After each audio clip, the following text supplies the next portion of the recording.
కోసం deputy CM Pawan కొత్త నిర్ణయం తీసుకున్నారు.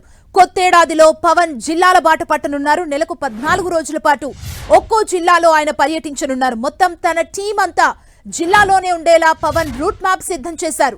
ప్రజల సమస్యలు తెలుసుకొని పరిష్కారం దిశగా చర్యలు చేపట్టాలని పవన్ నిర్ణయించారు. ఓవైపు ప్రభుత్వ కార్యక్రమాలు నిర్వహిస్తూనే మరోవైపు ప్రజలకు మరింత దగ్గరయ్యేందుకు పవన్ వ్యూహాలు సిద్ధం చేశారు. ప్రజల్లో మరింతగా మమేకమయ్యేలా పవన్ ప్లాన్ చేస్తున్నారు. జనవరి నుంచి మార్చి 14న ఆవిర్భావం నాటికి పార్టీకి టైం కేటాయించనున్నట్లు పవన్ కళ్యాణ్ తెలిపారు. AP deputy CM Pawan Kalyan party బలోపేతంపై కూడా దృష్టి పెట్టారు. ఓవైపు ప్రజల సమస్యలు పరిష్కరిస్తూనే సంస్థాగతంగా పార్టీని మరింత స్ట్రాంగ్ చేయాలని డిసైడ్ అయినట్లు తెలుస్తోంది. క్షేత్రస్థాయి పర్యటనలు చేస్తే పార్టీకి కలిసొస్తుందని పవన్ యోచిస్తున్నట్లు సమాచారం. దాదాపు దశాబ్దన్నర కాలానికి పైగా రాజకీయాల్లో ఉన్న పవన్ కళ్యాణ్ జనసేనను మరింత బలోపేతం చేసేందుకు జిల్లాల టూర్ ఉపయోగపడుతుందని భావిస్తున్నారు.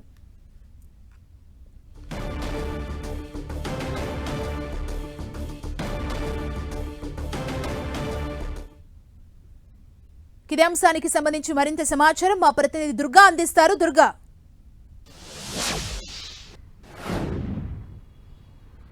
ఒకవైపు ప్రభుత్వ కార్యక్రమాల్లో చాలా యాక్టివ్ రోల్ పోషిస్తూనే మరోవైపు ప్రజలకి మరింత చేరువయ్యేలా ప్రజల్లో తన గ్రాఫ్ ని మరింత పెంచుకునేలా డిప్యూటీ సీఎం పవన్ కళ్యాణ్ చర్యలు చేపడుతున్నారని చెప్పాలి. దానికి సంబంధించినటువంటి వ్యూహాలు కూడా ఆయన అమలు చేస్తున్నారు. ప్రధానంగా ఇప్పటి వరకు అంటే ప్రభుత్వంలో ఉన్నటువంటి అన్ని అంశాలకు సంబంధించి కూడా ప్రస్తావిస్తూ నిత్యం ప్రభుత్వ యాక్టివిటీస్ లో బిజీగా గడిపే పవన్ కళ్యాణ్ ఇప్పుడు క్షేత్రస్థాయిలో పర్యటనలు కూడా సిద్దమవుతున్నారు. కొత్త ఏడాది నుంచి ప్రతి నెల 14 రోజుల పాటు ఒక జిల్లాలో పూర్తిగా ఆయన టీం అంతా కూడా అక్కడే ఉండబోతుంది.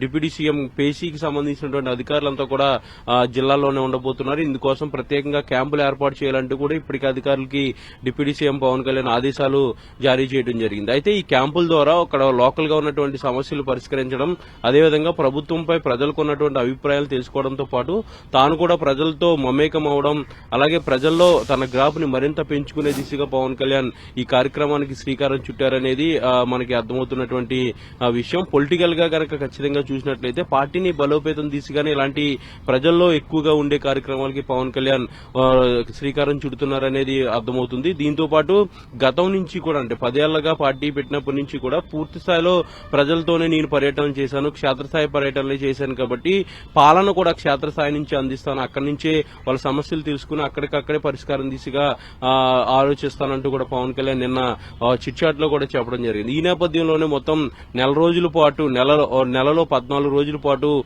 జిల్లాకే పూర్తిగా కేటాయించబోతున్నారు. అక్కడ ఉన్నటువంటి మేజర్ సమస్యలు, ప్రధానంగా గ్రామాల్లో ఉన్నటువంటి ఇబ్బందులు, వాళ్ళకు ఉన్నటువంటి సమస్యలు వాటన్నింటినీ కూడా పరిష్కరించడం పాటు గ్రామ ప్రజలతో కూడా మమేకమయ్యి వాళ్లతో కూడా ముచ్చరించబోతున్నారు. అయితే పార్టీ బలోపేతానికి కూడా ఈ కార్యక్రమం చాలా ఉపయోగపడుతుందని చెప్పవచ్చు. ఎందుకంటే ప్రభుత్వ కార్యక్రమంగా ప్రజల్లోకి వెళ్లి ప్రజలతో మాట్లాడి వాళ్ళ సమస్యలు తెలుసుకోవడంతో పాటు నిత్యం ప్రజల్లో కనుక గడిపినట్లయితే పార్టీ కూడా బలోపేతం అవుతుంది, పార్టీ క్యాడర్ కూడా యాక్టివ్ అవుతుంది, దాంతో పాటు తన గ్రాఫ్ కూడా పెరుగుతుంది అనేది పవన్ కళ్యాణ్ ఆలోచనగా తెలుస్తుంది. అయితే ఇప్పటి వరకు అంటే 6 నెలల కాలంగా పూర్తిగా పాలన పైన, డిపార్ట్మెంట్ల పైన పవన్ కళ్యాణ్ దృష్టి పెట్టారు. ఇప్పుడు ఇక నుంచి పార్టీకి కూడా సమయం కేటాయిస్తానని ఒక ఆలోచనగా తెలుస్తుంది. ఎందుకంటే మార్చి 14 పార్టీ ఆవిర్భావం నాటికి పార్టీని, కమిటీలు వీటన్నిటిని కూడా పూర్తిగా స్ట్రెంథన్ చేసి ఆవిర్భావ దినోత్సవాన్ని మరింత గ్రాండ్ గా చేయాలని జనసేన అధినేత పవన్ కళ్యాణ్ నిర్ణయం తీసుకున్నట్టుగా తెలుస్తుంది. ఇందుకోసం క్షేత్రస్థాయి పర్యటనలన్నీ చేయడంతో పాటు పార్టీని సంస్థాగతంగా మరింత బలోపేతం చేసే దిశగా కూడా ఆయన అడుగులు వేస్తున్నారని చెప్పొచ్చు. కొత్త సంవత్సరంలో దుర్గా పవన్ కళ్యాణ్ ప్రజలతోనే ఉండేందుకు ప్లాన్ చేసుకున్నారు. ఒక షెడ్యూల్ రిలీజ్ చేశారంటే ప్రధానంగా ఏ అంశాలపై ఫోకస్ చేసే అవకాశం ఉంది పవన్ కళ్యాణ్?